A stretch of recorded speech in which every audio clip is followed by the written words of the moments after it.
نبی پاک صلی اللہ تعالیٰ علیہ وسلم اللہ تعالیٰ کے محبوب، ساری کائنات میں افضل ترین ہستی، بعد از خدا بزرگ، تو یہ قصہ مختصر، گناہوں سے معصوم نبی پاک صلی اللہ تعالیٰ علیہ وسلم اپنی ان تمام شانوں کے باوجود، پھر اس کے ساتھ یہ شان کہ آپ تو گناہوں سے پاک ہیں، آپ کی شفاعت کی وجہ سے لاکھوں کروڑوں اربوں لوگ جنت میں جائیں گے، جہنم سے نجات پائیں گے، یہ آپ کی شان ہے۔ لیکن اس کے باوجود سرکار دو عالم صلی اللہ تعالیٰ علیہ وسلم ارشاد فرماتے ہیں، یا ایھا الناس توبوا الی اللہ، اے لوگو اللہ کی طرف توبہ کرو، اللہ کی طرف توبہ کرو، واستغفروا، اور اس سے مغفرت مانگو۔ پھر اپنے بارے میں نبی پاک صلی اللہ علیہ وسلم نے ارشاد فرمایا، فإنی اتوب فی اليوم 100 مرۃ،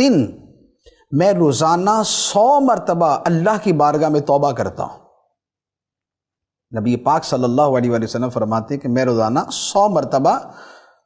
اللہ کی بارگاہ میں توبہ کرتا ہوں۔ ایک دوسری حدیث ہے، اس میں فرمائے گا، وہ بخاری شریف کی ہے، فرمایا کہ واللہ انی لاستغفر اللہ واتوب الیہ فی اليوم اکثر من 70 مرۃ، فرمایا کہ میں روزانہ اللہ کی بارگاہ میں 70 مرتبہ سے زیادہ توبہ بھی کرتا ہوں، استغفار بھی کرتا ہوں، یعنی استغفر اللہ ربی واتوب الیہ، اس طرح کے جو کلمات بنتے ہیں۔ تو نبی پاک صلی اللہ تعالیٰ علیہ وسلم جو اللہ کی بارگاہ میں اتنی کثرت سے توبہ استغفار کرنے والے ہیں، اور یہ رب نے آپ کو حکم ارشاد فرمایا تھا، فسبح بحمد ربک واستغفر، تو اے حبیب اپنے رب کی حمد کے ساتھ اس کی تسبیح بیان کیجئے اور اس سے مغفرت چاہیے، اس سے استغفار کریں۔ نبی پاک صلی اللہ تعالیٰ علیہ وسلم کا یہ استغفار، یہ توبہ، یہ امت کی تعلیم کے لیے تھا، کیونکہ سرکار علیہ السلام کی توبہ میں یہ معاملہ تو نہیں کہ معاذ اللہ آپ سے کسی گناہ کا صدور ہوا تو آپ اس سے توبہ کرتے تھے، آپ گناہوں سے معصوم ہیں، ہر نبی گناہوں سے معصوم ہوتا ہے۔ فرشتے اور نبی یہ دو قسمیں ہیں کہ جو گناہوں سے معصوم ہوتی ہیں۔ تو نبی پاک صلی اللہ تعالیٰ علیہ وسلم سید المعصومین، سارے نبیوں کے بھی سردار، سارے فرشتوں کے بھی سردار،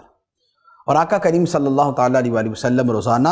70 مرتبہ سے زیادہ اللہ کی بارگاہ میں توبہ اور استغفار کیا کرتے تھے، اور دوسری جو مسلم کی روایت ہے اس کے مطابق 100 مرتبہ۔ اور یہ کیوں؟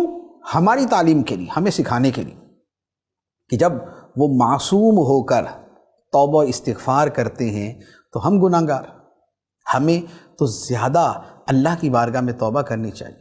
ہمارا تو زیادہ حق بنتا ہے کہ خدا کی بارگاہ میں توبہ کریں، استغفار کریں، اپنے گناہوں کی معافی مانگیں، مغفرت کی بھیک مانگیں۔ تو سرکار دو عالم صلی اللہ تعالیٰ علیہ وآلہ وسلم کی یہ سنت مبارکہ ہے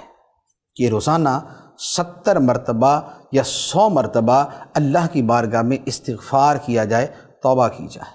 تو یہ وظیفہ جو ہے یہ اپنی زندگی میں شامل کر لینا چاہیے کہ اس طرح کے جو بھی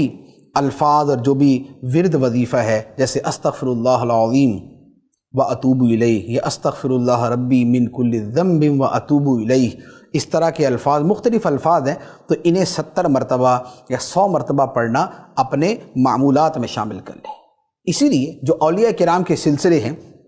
نقشبندی ہے، چشتی ہے، سہروردی ہے، قادری ہے، شاذلی ہے، یہ جتنے اولیاء کرام کے سلسلے ہیں، ان میں جو پیران عظام، جو مشائخ کرام ہیں، وہ اپنے مریدوں کو جو اوراد و وظائف بتاتے ہیں اس میں توبہ اور استغفار ضرور ہوتا ہے۔ جیسے ہمارا بھی جو شجرہ طاریہ قادریہ ہے اس میں بھی استغفار کا ہے کہ روزانہ 70 مرتبہ استغفار کی جائے۔ تو استغفار کرنا نبی پاک صلی اللہ تعالیٰ علیہ وسلم کی سنت بھی ہے، اور اسے یہ بھی پتہ چلتا ہے کہ یہ کتنا محبوب عمل ہے کہ اللہ کے نبی صلی اللہ تعالیٰ علیہ وسلم بھی اس پر عمل کیا کرتے تھے۔